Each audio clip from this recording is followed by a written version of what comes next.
Hello friends, first of all welcome to this channel.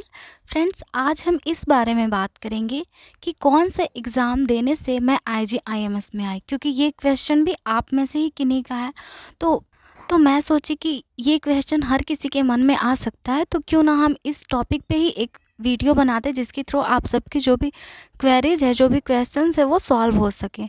तो friends, सबसे पहले मैं आपको ये बताना चाहूँगी कि IGIMS में मैं BSc नर्सिंग की स्टूडेंट हूँ, ताकि ये क्लियर हो जाए कि मैंने कैसे आई IGIMS में।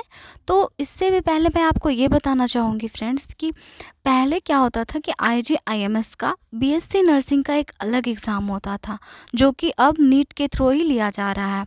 जैसे कि एम्स का अभी भी BSc नर्सिंग का अलग एग्ज़ाम होता है, वैसे ही पहले भी BSc नर्सिंग का अलग एग्ज़ाम होता था, क्योंकि IGIMS भी एम्स की तरह ही ऑटोनोमस है। लेकिन 2021 से IGIMS नीट के थ्रू ही बच्चों को एडमिशन दे रहा है, चाहे वो BSc नर्सिंग हो या फिर GNM हो या फिर जो भी अदर कोर्सेज हैं। तो अब आते हैं फ्रेंड्स इस क्वेश्चन पे कि मैं कैसे आई थी IGIMS में।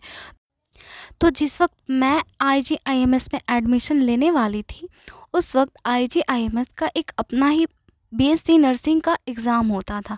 जैसे कि अगर पोस्ट बेसिक BSc नर्सिंग में आपको एडमिशन लेना है तो उसका एक अलग एग्ज़ाम होगा। GNM BSc नर्सिंग में एडमिशन लेना है तो उसका भी एक अलग एग्ज़ाम होगा। ठीक है, जैसे कि एम्स BSc नर्सिंग का अलग एग्ज़ाम होता है, उसी तरह से IGIMS BSc नर्सिंग का अलग एग्ज़ाम होता था। तो मैंने वो उस एग्ज़ाम को क्रैक करके उसके बाद यहाँ पे एंट्री ली। तो पहले जो BSc नर्सिंग कोर्स का एग्ज़ाम होता था, उसके थ्रू ही सारे अदर कोर्स जैसे GNM BSc नर्सिंग और अदर भी जो डिप्लोमा कोर्स थे, वो सब BSc नर्सिंग के एग्ज़ाम में जो भी मार्क्स आए उसके अकॉर्डिंग ही अलॉट होते। जैसे कि अभी जो नीट एग्ज़ाम में जो स्कोर लाते हैं उसके थ्रू डिफरेंट कोर्सेज अलॉट होते हैं। जैसे कि BSc नर्सिंग हो गया, GNM हो गया, इसके अलावा भी बहुत सारे कोर्स हैं जैसे फिजियोथेरेपी।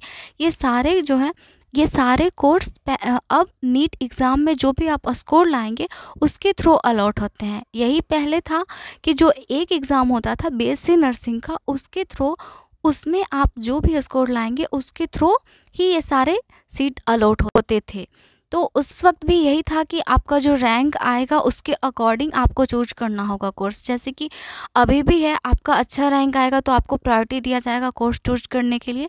तो उस वक्त भी यही था, जैसे 1 to 100 के अंदर अगर आपका रैंक आता है तो आपको पहले प्रायोरिटी मिलेगी चूज करने की कोर्स। उसके बाद नेक्स्ट आएगा रैंक तो आपको नेक्स्ट डे प्रायोरिटी दिया जाएगा। तो उस तरह से तो मेरा फर्स्ट 1 to 100 के अंदर ही रैंक था, तो मुझे BSc नर्सिंग मिल गया। अगर ज़्यादा रैंक होता तो उसके अकॉर्डिंग कोर्स मिलते।